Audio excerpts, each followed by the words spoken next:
pumunta naman ako sa mga iba-ibang lugar, nakakain ako ng masarap.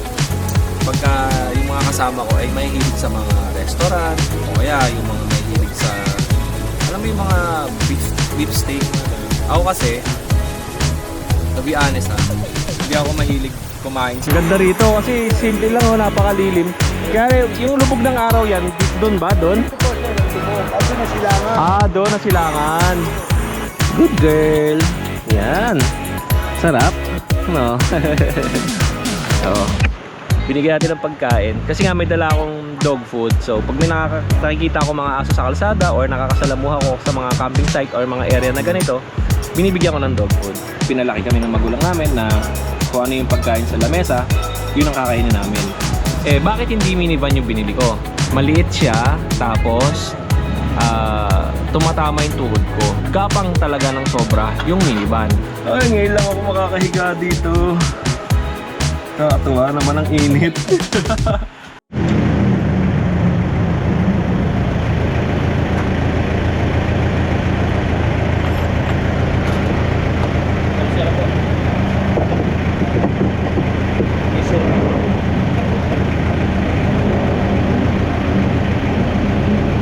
Karga muna tayo ng diesel 1,000 at pupunta nga tayo sa Daraitan. SM Marikina. Nasa SM Marikina na ako. Maghahanap tayo ng camping site na pwede tayong magluto doon sa Daraitan. Yun ang goal natin for the day.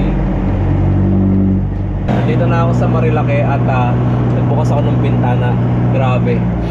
Napakabango ng ng mga halaman. Yung damo, amoy na amoy. Nature na yung amoy dito. Mga bumabangking, napakadami. Normal lang naman sa akin bilang motorcycle rider din na ilang beses na ako paakit-akit dito sa Marilake ay ginagawa ko din naman yung banking dito. Maraming beses na. Pero hindi ako umakit kasi dito ng weekend. Palagi akong weekdays. Ayan, itong site pala na to na nadadaanan natin ay Masungi Geo Reserve. Nakapunta na rin tayo dito.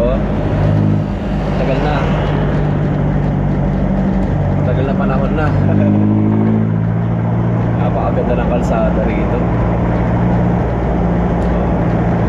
Ito, bago tayo lumiko doon sa kaliwa, ay makikita nyo na rito sa bandang kanan yung mga Camp Amazing, Camp Mount Aliw, Green Pasture Campsite, Batis Point, Camp Bawi, Camp Hiatus, at marami pang iba.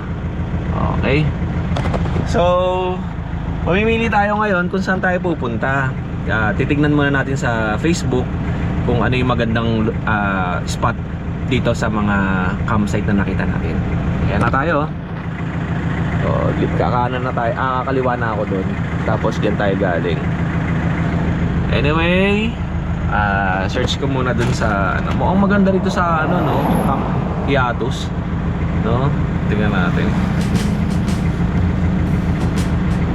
Ay, wala akong signal. Yan lang. Sablay man. Uy, good. Yan lang. Camp Amazing. Pero tingnan natin. Pasko lang tayo doon. At hindi pa ako nakakapamili ng ng kakainin pala natin.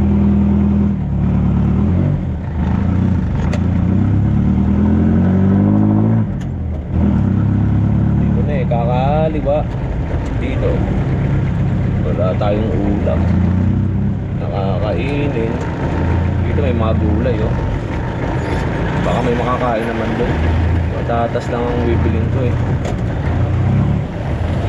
bibili muna tayo. Patatas, itlog siguro pwede na yun.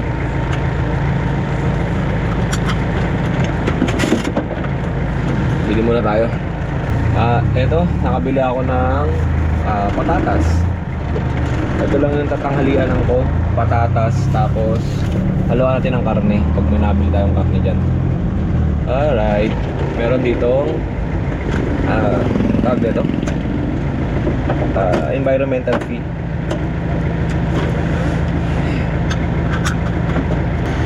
Magkano yan, te? Hello, sir. Hello, good morning. One entrance lang po tayo 50 pesos. Kung Ah. sasakyan natin. Okay. Tawag po. Pagpasok niya rito, may 50 pesos na entrance fee. Thank you po. Ingat Salamat. kayo.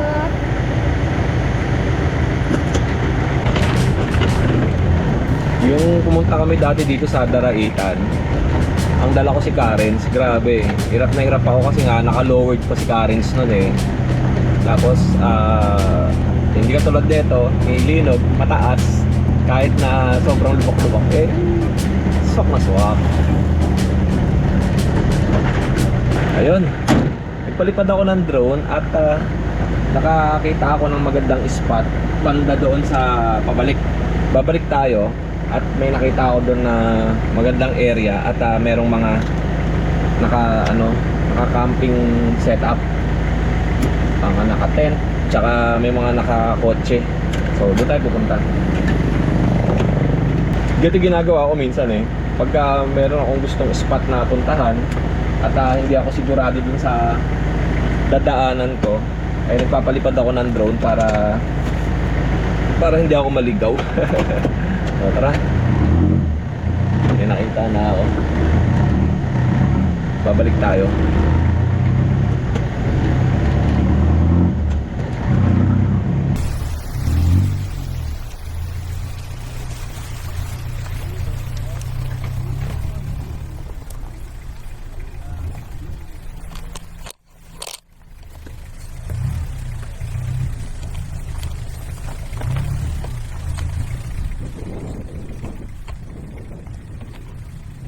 Ay, ito, may nakita nga tayong campsite oh. Bali, sobrang init. Eh, may mga naliligo oh. Yan. Ito na yung lugar. Oh. Gitna ng ano tayo, gitna ng kawalan. Okay. Tapos dito na tayo magsisetup. Okay, pwede na rito. Tapos running water. Okay. Siguro tumataas ang tubig dito pagka malakas ang ulan. Pero okay na rin yung area, di ba? Pwede ka magtampisaw dito. Yan. At may mga tao. Ayun, no? Goods. Set up tayo.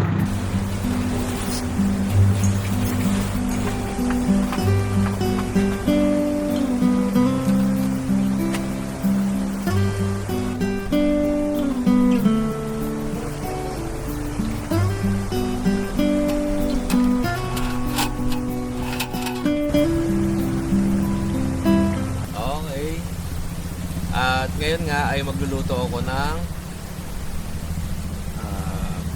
patatas na may konting karne. Okay. Ganda rito sa site na napuntahan ko. Pero medyo madilim. Kaya lang, river na mismo to. Dito ako mismo na set up. Pagka weekends daw, ay marami nagpupunta rito. Tapos may mga kubo pa dun sa loob. 300 pesos ang renta. Mainit nga lang dito sa pwesto ko, pero okay lang naman.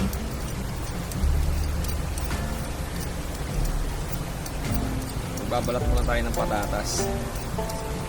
Ito ang ating kakainin na tanghalian para sa araw na to. Pagka pupunta naman ako sa mga iba-ibang lugar, nakakain ako ng masarap. Pagka yung mga kasama ko ay mahihilig sa mga restaurant o kaya yung mga mahihilig sa, alam mo yung mga beef steak na gano'n. Ako kasi, to be honest hindi ako mahilig kumain sa mga mamahaling restaurant. Kaya nga minsan pagka may mga kasama ako, sabi ko, ano lang tayo, karinderya. Kasi mas prefer ko talaga yung luto ng karinderya.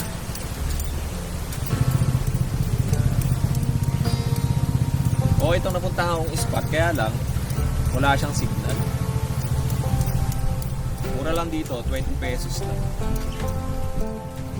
Kita nyo naman, napakaganda ng view natin, no?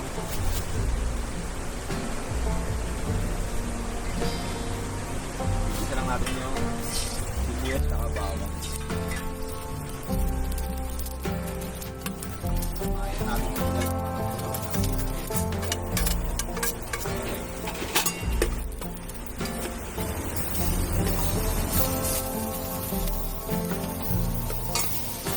Igisa muna natin yung baboy.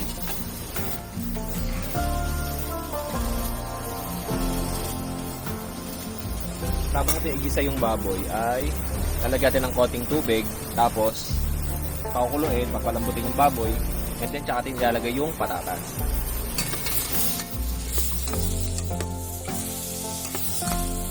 Napakatahimik dito sa lugar na pinwestohan ko. Maririnig mo lang yung yung agos ng tubig. Kaya lang mainit. Ayan. Yan yung lugar ko. Oh, astig.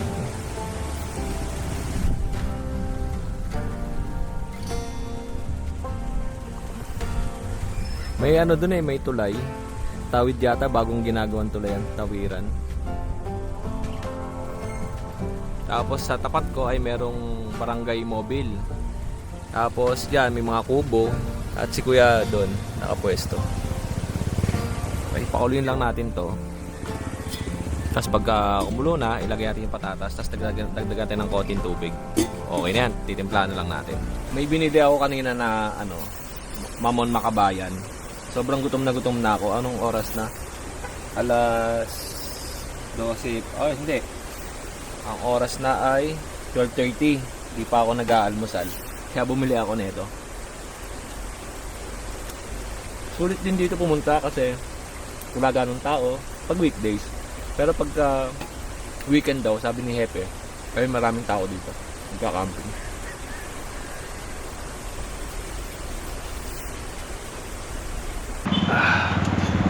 Okay. Hinaan natin at mamaya luto na to. Ito yung niluluto ko. Patatas na may konting karne ng baboy. Uy, ang sarap ng tubig oh. Hehehe. Oh, ang lamig. Oh, solid. Grabe, ang sarap. Bilad tayo dito sa init. Tampisaw tayo sa tubig. Yan, ayun yung setup natin oh. Diba? Stig. Oh. Oh. Oh. Alright. Yung mga kagrupo ko dyan na RRCP, Rusi Riders Club Philippines. O, kung gusto nyo magpunta rito sa Tanay Rizal, ito Saturday, pwede kayo dito. Ayan o, ganda o. Tapos meron pa rito. Ano to ha, nasa gitna ako ng river mismo ha. Bali pagka malakas ang ulan daw, mga month of August pataas, hindi mo na makikita to kasi nga ano na to, tubig. Yan. Tapos dito ay iniwan ko, iniluto ko. Pero matagal pa naman yun. Hininaan ko naman yung apoy. Tay, kamusta? Pinaparentahan nyo po yan? Magkano po?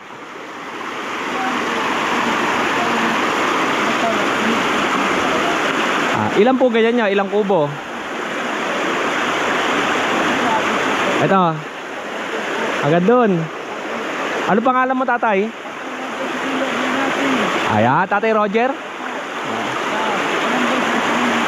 Ayan, oh, may kakilala si tatay Roger ha.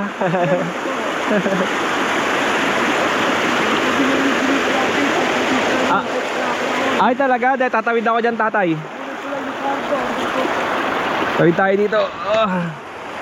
Ayan, sakto pa naman ang tubig, hindi pa ganun kataas.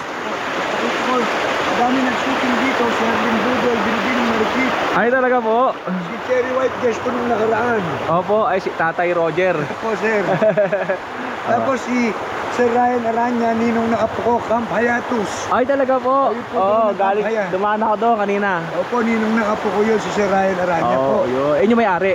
Yun po may-ari ng Camp Hayatus. Opo. Basketball player po ng Rain or Shine. Yun, oo, tama. Ang kapitan po natin dito, si John Angel Patrimonio, kapatid ni Alvin Patrimonio. Opo. Ipag ko po ang IPMR dito, Indigenous Political Mandatory Representative siya po ang sa katutubong dumagat remontado. Okay, kay Tatay Roger, ang dami niyo palang kamag-anak dito. Opo. Itong ilog na natin, papuntang Daraitan, Agus Opo. River hanggang Infanta. Yun, ganda rito kasi simple lang, napakalilim. Kaya yung lubog ng araw yan, doon ba? Doon? Dito po sir, ang lubog. Ando na silangan. Doon na silangan. Okay. Yung nakaparada noon, nakaraan buwan, si Cherry White, vlogger natin dito. Opo.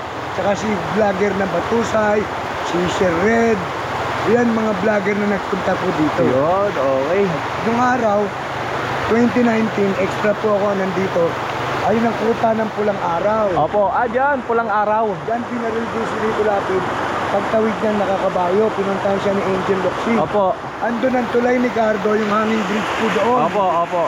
Tapos po, pinapagawa po ni Rito Lapid at ni Sir Coco Martin, ni Senator Rito Lapid at Sir Coco Martin, yung tulay na pang four wheel, andun na po. Opo, yung malapad, no? Malapit na pong magawa yun, Oo. sir. Ayun, Tatay Roger, salamat ha. Opo. Pagka mga pupunta kayo dito, posalan si Tatay Roger, oh. Ayan, oh. Ito po ang ating May cottage. Oo. Bantay ilog din po. Opo. Isa po din ako naniningil sa 20 pesos per head, cultural fee para po sa barangay at sa katutubong dumagat. Opo. Ito lang.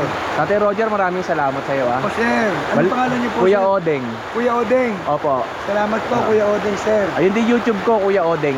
Odeng, yun po, ano Opo. ko yun? Papalo ko din. Salamat, Tatay Hindi Roger. ako naman, sir. Opo. Itong ano ko account, sir.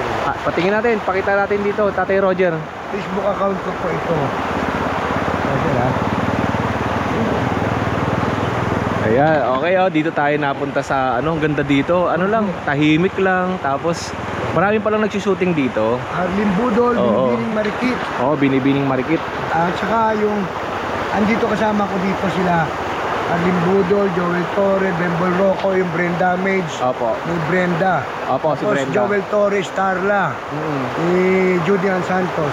Sir, ito po ang account. Facebook. Okay, Facebook ni Tatay Roger, ha. Paoge. Paoge, Man of Steel. Opo. Sir, salamat. Salamat, Tatay Roger. Salamat Okay, po. dito na ako at yung niluluto ko ay baka nasunog. Maraming salamat po. May mga bilihan naman dito, no? Doon, no? Mga tindahan. Tapos sir, mag-uwi mo. Gusto mo mag-inasal. Ay, talaga? Pwede mag-uwi mo lagi ka. Ay, okay. Sige. Salamat, Tatay Roger. Pagka may mga mag-overnight dito, pwede. Pwede po, pero kailangan may dalawang tao ng kabantay. Meron po ng gusto ng TikTok. Okay. Pero pwede naman sila tumawag. Nakausap po yung Ay, okay. Ayun. Salamat, Tatay. Kung gusto nyo pala mag-overnight dito ay dalawang 400 ang babayaran ninyo, dalawang tanod ang magbabantay sa inyo rito para safe, 'di ba? Kasi baka mamaya biglang tumaas yung tubig, kaya binibigyan nila ng tanod na bantay para for safetyness din ng mga mag-overnight, 'di ba? Okay. Tingnan yung ating tent. Ay, nakakatuwa naman. Ang babait ng mga tao dito. Siyempre, at ang sarap pumasyal sa mga ganitong lugar, no? Lalo na pagka yung mga taong nakakasalamuha mo iba't iba, di ba? Ay, tawid tayo. Yun. All goods. Yan, ha. Tignan natin, baka luto na tong ating niluluto at makakain na tayo. Pwede na siguro to. Natin kung malambot na yung patatas. Malambot na yung patatas. All goods na, dami na ito. Tapos magsasayang tayo. Dami ng taong nagdadatingan, no? Iba tumatawid doon. Meron pang ibang camping area doon sa kabilang side, ay, no? Dami doon sa kabila, oh. Ayan. Tapos, 'di ba, ayun yung ating sasakyan. Maluwag pa dito, oh. Pwede rin kayo maligo dito.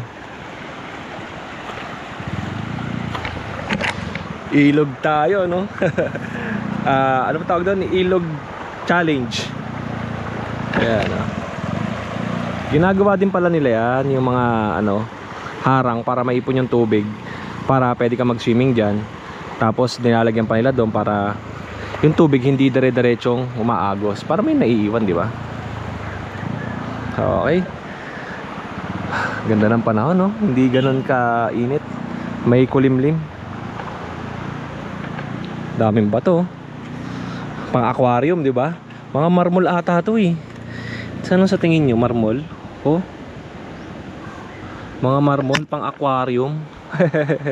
All goods. Yan.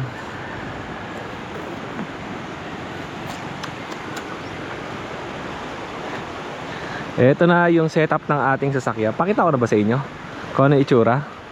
Sige, sige. Okay. May kama na tayo. Tapos, yung sidings natin, syempre from Hornitex Philippines yan. Optima yung nasa ceiling. Oh, ganda, 'di ba? Nilagyan kong kortina doon. Pero hindi pa 'yun yung total na kortina. Parang sinubukan ko lang na 'yan yung ilagay. Pero hindi pa 'yun yung ano natin, final. Aayusin pa natin 'yan eh. Okay. Ganda na, 'di ba? At hindi ko pa nasusubukan matulog diyan. Yung foam hindi ko pa nahihigaan. Tapos hindi ko pa nauupuan at hindi ko pa talaga siya natatry. Tsaka na pag nag-overnight camping tayo. Kasi dito ay ano lang, camping luto lang ako, tanghalian. Alas 2 na ata, hindi pa ako kumakain. Ganda ng setup talaga natin, oh. Alam mo, gwapong-gwapo ako dito sa L300 eh. Siyempre, normally yung L300 na Mitsubishi na Versa van na katulad nito ay kadalasan ay ginagamit sa ambulance, sa funeral service, at saka sa mga katulad ng MRT ngayon. Ito yung ginagamit nilang pang service, yung mga luma, panghakot ng mga gamit, panghakot ng mga tao. Yan, L300 na Versa van. Kasi yung MRT na ginagawa dun sa amin, nakita ko nga ay pinanghahakot nila ng mga gamit ng mga empleyado. May mga karga-kargang basta marami mga gamit nila, yung mga tools, yan ang sinasakay nila dito.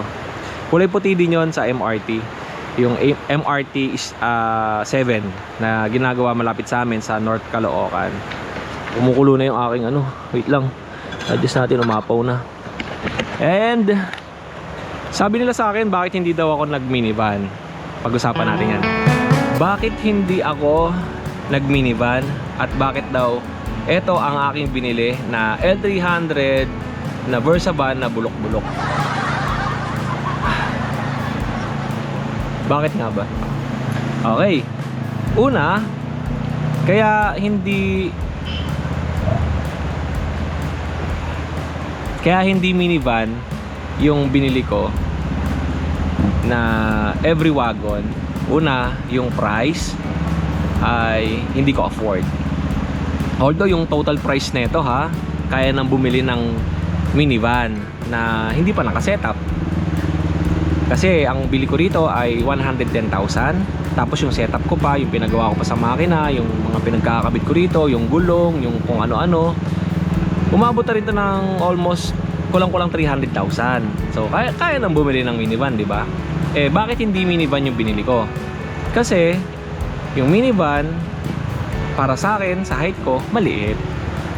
Maliit siya, tapos tumatama yung tuhod ko. Sa height ko na 5'11" ay tumatama yung aking tuhod. Tapos maliit yung loob. Siguro sa height ko hindi ako comfortable. Pagka humiga ako doon, pag nagkarga ako ng mga gamit, ay hindi ako comfortable. Tapos pag umaalis kasi ako, minsan mabibigat yung kinakarga ko rito sa van. Baka hindi kayanin ng minivan na umakyat sa sobrang taas. Hindi ko alam kasi hindi pa ako nakapag-drive ng minivan sa matatarik na lugar, or hindi ko pa siya na totally na drive ng pangmalayuan. Nakikita ko lang or napapanood ko dun sa mga ibang content creator na pagpupunta sila like Tagaytay, Batangas, gapang talaga ng sobra yung minivan.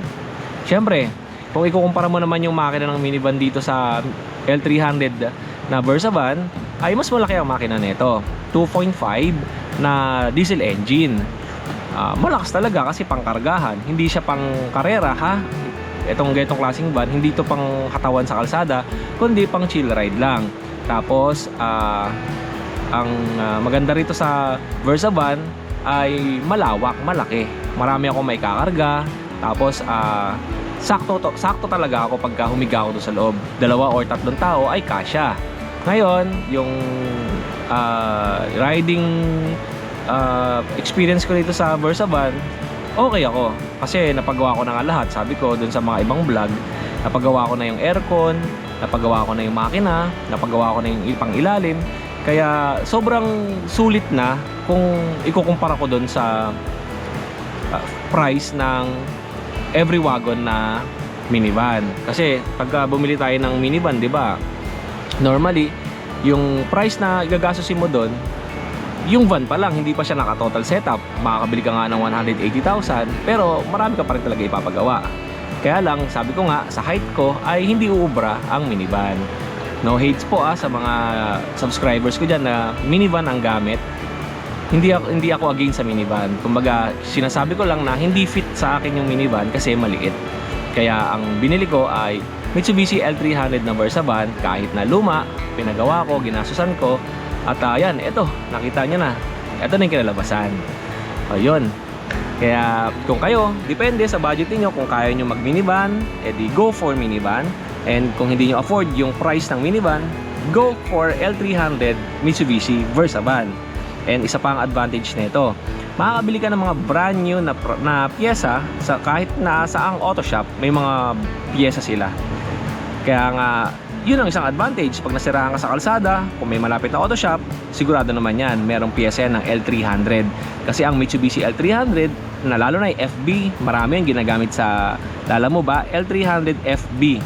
Yun yung mga ginagamit pang Lalamove, napakadami niyan. Kaya napakadami ring supply ng pyesa ng L300. Ano pa ang question ninyo? Yan sinagot ko yung mga comment doon sa nababasa ko bakit hindi ka nalang nag-minivan o hindi ka nalang bumili ng modelo. Nasagot ko na yan before. Kaya hindi ako nagmodelo, hindi ko kaya ang presyo. Kaya hindi ako nag-minivan, hindi ko rin kaya ang presyo.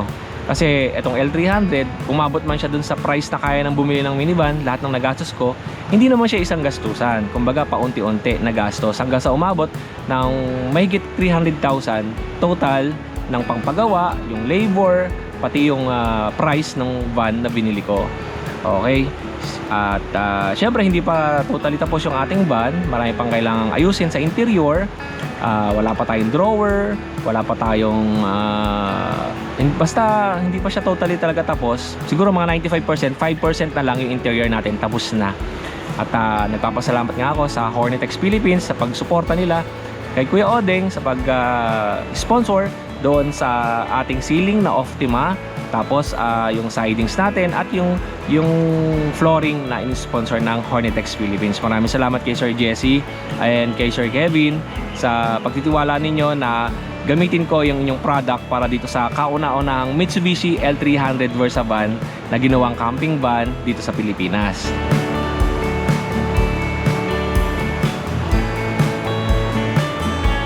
At may nakita nga tayong aso, binigyan ko siya ng dog food. Okay, sarap doggy. Kuha pa tayo. Marami pa tayo ditong dog food na dala. Para to sa mga aso na nakikita ko sa kalsada. Okay, doggy, halika. Good girl. Yan. Sarap. No? Binigyan natin ng pagkain. Kasi nga may dala akong dog food. So, pag may nakikita ko mga aso sa kalsada or nakakasalamuha ko sa mga camping site or mga area na ganito, binibigyan ko ng dog food. Pasensya na kayo kung walang lalagayan ha. Basta mabigyan ko sila ng pagkain. Ito naman, alaga naman to dito sa lugar.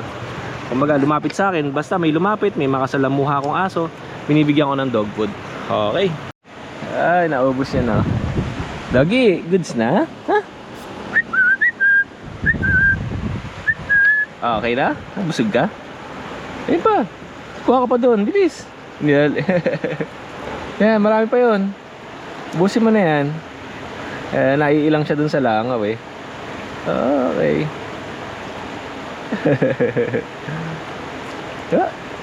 Tuntua siya. Okay na, doggy? Alright, tikman natin yung kanin at luto na to.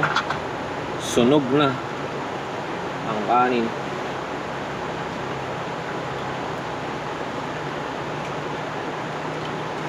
Okay na yung kanin natin.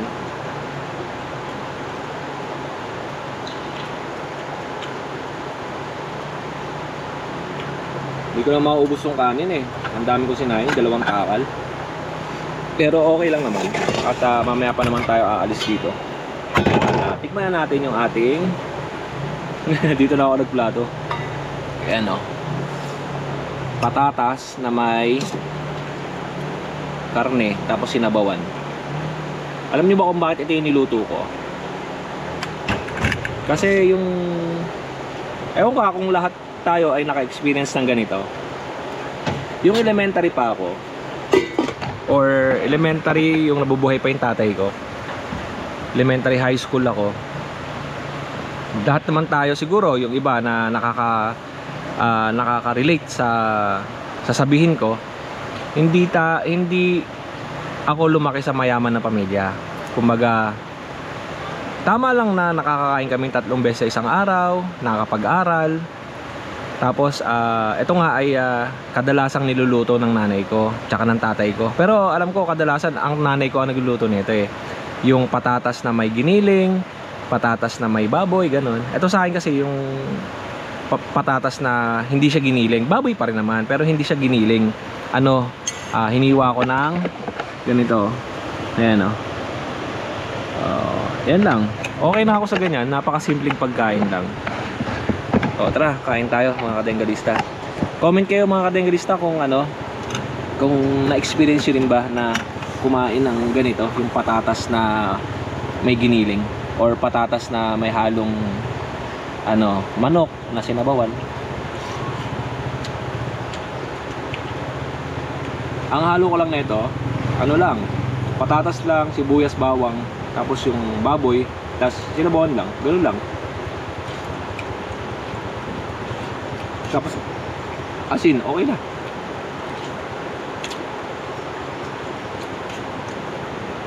Na-enjoy ko pa yung mga ganitong klaseng pagkain.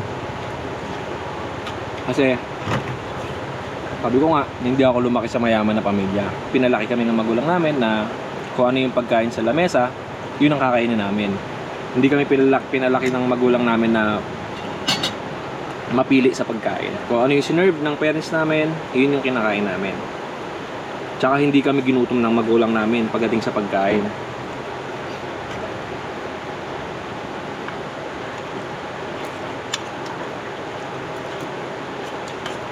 Yung pangmerienda ko sana, yung binili ko na mamon, inubos ko na, 10 piraso yun, nabili ko. Dapat, ngayon ko kakainin yon after netong kanin, pangmerienda ko sana yun eh. Kaya lang, wala na. Nagutom na ako kayo kasi wala pa ako almusal. Hinahin ko na. Kung naalala nyo yung last vlog natin sa Bitbit Bridge, diba ang sabi ko, magluluto ako ng sinigang dito sa camping. Kaya lang, dahil nga nagsinigang na kami ni partner yung nakaraan, yung Sunday, sabi ko, iba naman lulutuin ko. Pero siguro kung meron man kayong gustong ipatry na lutuin ko, dyan sa comment section, i-comment nyo lang mga kadenggalista. Lalo na at yung mga solid na pinapanood itong aking camping experience kasama nga ang aking van na si Linog, ay suportahan nyo po ako doon sa aking ginagawang camping. At balay nyo, mabisita ako dyan sa mga lugar ninyo at meron kayong mga alagang aso na ibinebenta or pusa o kung anumang mga hayop, ay pwede ko pong isama dito sa ating video. Ngayon ay nandito nga ako sa Daraitan, sa Tanay Rizal, sa Daraitan Rizal. At ano lang to, row camping lang, talagang walang CR, nasa gitna ako ng river at nagluto nga ako ng patatas. Na sinabawang patatas na may konting karne. Ayan. Pansin nyo, pagka meron kayong mga pagkain na kinakain tapos biglang may naaalala kayo, no? Ako kasi itong patatas na to na may karne, naalala ko yung elementary life namin. Naalala ko yung ako nga tagahiwa na ito eh. Sabi ng nanay ko, igi kasi ang tawag sa akin. Igi ang tawag sa akin ng nanay ko eh. Yan, pinag-ano niya ako, maghiwa ka lang ng patatas dyan, tapos lulutuin na ni nanay yung itong patatas nga. Uy, grabe, mauubos ko na siya. Sarap ng pagkakaluto ko.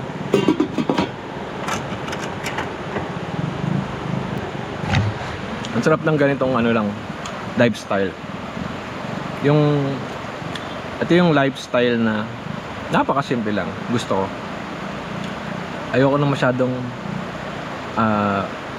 engranding camping. Gusto ko yung ganito lang. Simple lang. Si partner ko kasi, hindi siya pwede ng weekdays. Pwede siya ng weekend. Friday ng gabi, ganyan. Hanggang Sunday, pwede siya. Or Saturday, Sunday. Pagka weekdays, hindi siya pwede. Kaya ako kasi, weekdays talaga ako nagka-camping ng ganito. Kasi nga, di ba, Friday, pupunta ako ng Bukawi. Sunday, pupunta ako ng Grotto. Tapos yung Saturday, optional ko yun kung magka-camping ako or may pupuntahan ako ibang lugar, ganun. Nakikita pa ako doon sa dulo, nagka-camping din sila.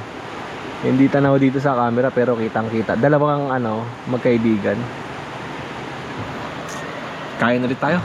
Bitin ako din sa pagkain.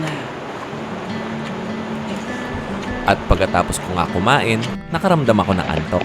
At eto tayo sa ating camping ground. Ay, ngayon lang ako makakahiga dito. Nakakatuwa naman ang init. Ay, ang ganda ng pong nabili ko. May kama na ako. Electric pan ko. Yan. Kakatapos ko lang kumain. Wala akong balak matulog ng matagal. Kasi saglit lang tayo dito eh. Amboy first time. Ganda, hindi mainit yung kisap eh. Hindi mainit yung kisap eh. Maganda yung pagkakalagay ko ng ng sound deadening tsaka yung insulation.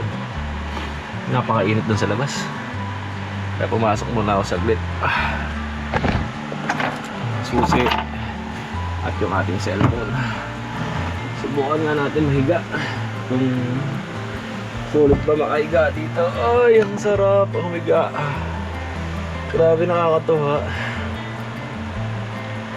Nakakatuwa, oh. Meron na akong sariling camper van. Ngayon lang ako nahiga sa camper van ko.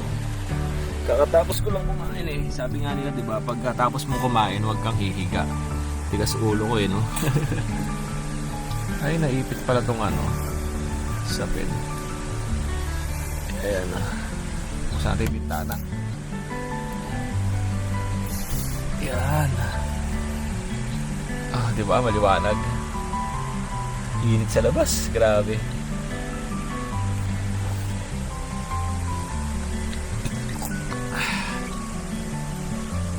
Buti na lang at meron tayong electric fan. Yung kortina pinagawa ko ay hindi pa totally maayos. Sabi ko kasi dun sa gawawa, doblehin yung tahi. Yung, di ba, normally ang kortina, dalawang tela yung magkabilaan. Ang ginawa naman ng tahi, kaya tagusan siya. Tagusan, no? Ewan ko ba doon sa nagtahi? Ayan, no? Anyway, okay lang. At least nagawa naman. Alam nyo ba, 250 ang bayad ko dyan sa apat. Bali, 1,000 yung siningil sa akin. 4 feet yung haba niyan na tinahi. At wala naman akong idea kung magkano yung patahi. Basta, pinatahi ko, okay naman. Init. Andito ang init sa kabilang side. Kahit siya ng tama ko. Yeah, yeah, yeah. Kama na si Kuya, oh. Tahimik ang paligid.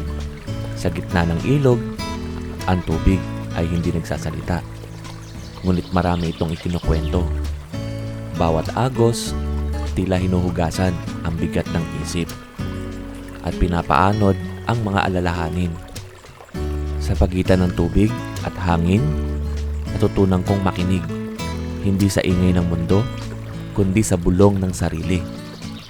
Dito, sa gitna ng ilog, Ang katahimikan ang pinakamalinaw na tinig. Daluyang Bahaghari, Sitio Sabang. Okay, hanggang dito na lang yung video natin dito sa Dalaitan. Maraming salamat, nakapagluto rin tayo.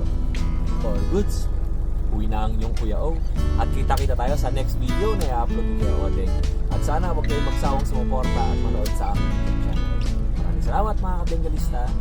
See you on the next video. Have a great day and God bless.